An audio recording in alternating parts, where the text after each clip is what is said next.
And mostly it's because like that's for games, especially where you're getting a phone number and you're calling her up the next day, as opposed to like one night stand game, which is what I do less often.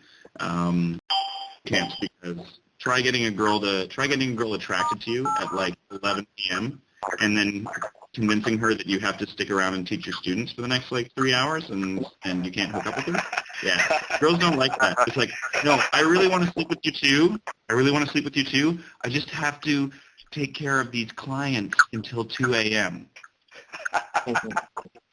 They hate your guts when you do shit like that. They don't understand it at all. Yeah. So my game is a lot of comfort, because when I meet a girl, like when I'm on a boot camp, I want to get her phone number unless I'm meeting her at like 1 a.m. basically. Yeah. Well, that's actually a good segue into another question. Is that so a lot of people that I see they have they have some good solid games during the first interaction. They're fun. They got their comfort down. They get the number, and then as soon as it comes to the phone, utter like failure and destruction. So can you guys talk to us about what are your suggestions and advice about doing the phone game, the follow-up to from like when to call or how often to call? And Chris is this one. I'll let him tackle this one first. Yeah. Yeah. The thing with phone game is if you've done everything right in the bar, like if you've gotten her phone number and done comfort properly and she sort of feels like she knows you a little bit, then you don't have to worry about, like, when you're on the phone, the first thing you should do is try and be normal. Like, a lot of guys are like, oh, I'm going to reopen with attraction and stuff like that, and I think, and like, I don't worry about attraction when I'm on the phone. I assume attraction is already there, because if attraction isn't there, well, that's a pain in the ass. You haven't done things properly before you got the phone number, right? So I always presume attraction's there. I usually call her up and I'll just be like, hey, what are you up to? And she'll just say, oh, not too much. And I'll just DHV a little bit in, oh, I'm just coming back from my kickboxing class. And I'll talk about why I really like kickboxing class. And I'm just going to share a little bit of comfort. It's a little bit of a DHV. And then I'll get her to talk about something. And the whole idea is I just want to make her feel comfortable meeting up with me. That's all I want. I don't care if she wants to sleep with me or not when it's on the phone. I don't care about that. I'll make her want to sleep with me later. I want her to feel comfortable meeting me in a bar or something like that. And that's all you got to do. Just get to the next step. Yeah. For me, the phone is basically just a tool I have to use to meet up again. And the first time I call her and stuff, I'm obviously not going to just use it. Like, I mean, I guess one of the biggest problems is that guys kind of see the phone as basically just a tool, right? It's like a tool used to get information across, and that's it. It's not really meant to strengthen bonds with people or anything like that, like the way the women use it. So most guys, when they talk on their phone, tend to just get the information out. They just say, well, hey, hey, Susie, it's Derek. I met you on Friday night there. Just calling to, so I want to know if you want to come out maybe this week. Oh, yeah? Well, how about Thursday? Are you busy? Oh, you're busy? Well, how about I give you a call back, and like they just go and try to get all the information out, and it makes girls uncomfortable. Right. It's like, right. They're thinking like, okay, why is this guy? He seems really nervous. He probably doesn't talk to girls on the phone. He, he's making all these mistakes already. And so the best thing to do when you first call a girl on the phone, for me anyway, is I just chill out, and I don't even set a date up. At least not the first call.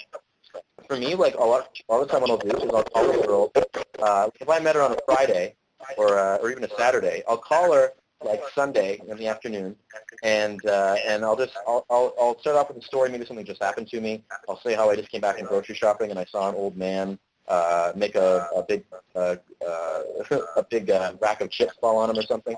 Like some stupid story that either maybe made up or just happened. I don't know. I'll just make something up, and then I'll talk about how like I have to do something like today that was really fun, or it's kind of a DHV, like Chris said. They'll say how, oh man, I'm actually just going to play soccer with like 6 of my buds, but hey, are you going to be around later tonight? Or are you going to be around tomorrow? And then I'll make schedule another call to talk to her, and then that's when I'll set the date up. And in between that, I'll probably send a text, and maybe, I don't know, if I have her on MSN or something, talk to her on there, or Facebook. But yeah, that's basically my phone game. Cool. Cool. Great advice. Um, I'm getting a lot of feedback on this one. You guys getting? yeah. So whoever has their phone on speakerphone, can you guys turn that off? I'm turning down the volume. I'm Skyping my Mac. Gotcha. And I think Derek is too. Yeah. We reduced the volume though. It should cut that down. Yeah, there you go. That's much better. Thanks, That guys. sounds better to me. Yeah. So Right now I'm having trouble hearing you, but whatever. Can you hear it now? Yeah, I can hear you. It's just quiet. Okay. So here's another question, and take it in a different direction. Something for a little bit of the advanced guys. A lot of people, they say it's like beginners talk theory, intermediate people talk game, and advanced people talk logistics. And a lot of people, they run into a lot of logistics problems. And the girl might be wanting to go home with them, maybe that night. Maybe give them the phone number, but the boyfriend is there, right? So specifically about, group logistics, how do you guys deal with that? With isolating the girl or, gaming the girl when she's out in a group? I think one of the... First of all, if you win over the group, here's the thing. If you win over the group really well, a lot of the time they don't actually care that much. I mean, it depends on who you're dealing with, right? If she's with her boyfriend, he's gonna have a problem with that. But like seriously, like if you win over her friends, a lot of the time they'll just look the other way, and that happens a lot. But if you come across as a creep, they'll cock block you big time, right? So you really have to devote when you find out you find out really early. You just say, who are you here with? Oh yeah, did you guys drive here? Where do you live? As soon as I get a one-night stand fight, those are the questions that I start. And then if you know that you're going to have to deal with this friend to hook up with you, you have to win that friend over.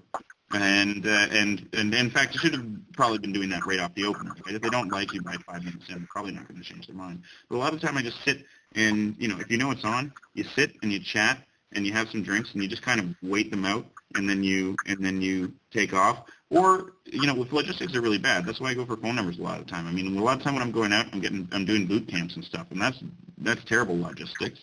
And getting a phone number, if you're getting a phone number works really well if you're good at it. A lot of guys are like, oh, phone numbers are useless. Phone numbers are no good. Yeah, those guys just have absolutely no phone game. That's categorically false. Phone numbers most certainly do get you. Yeah, I think that for logistics, it's you say logistics. Your quote saying with the masters they are for logistics, and of course, reason being is because that's the one thing you can't really control, right? Everything else you can get good at, and so there's no problems come up. But logistics is the one thing you can't control. In those situations, I mean, honestly, we can give you tricks and stuff. Like, for instance, Chris mentioned getting phone numbers can be a great asset, and it's true because a lot of the time, women may want to hook up with you, and maybe the friends don't want you to, or they're just too embarrassed to hook up with. They don't want their friends to know they're going to hook up with you, which happens a lot. A good thing you can do is get her number. 2 a.m. rolls around, her and her friends are leaving, maybe they're outside, text her, just say, even something simple as like, where you at, or what's up, where you at?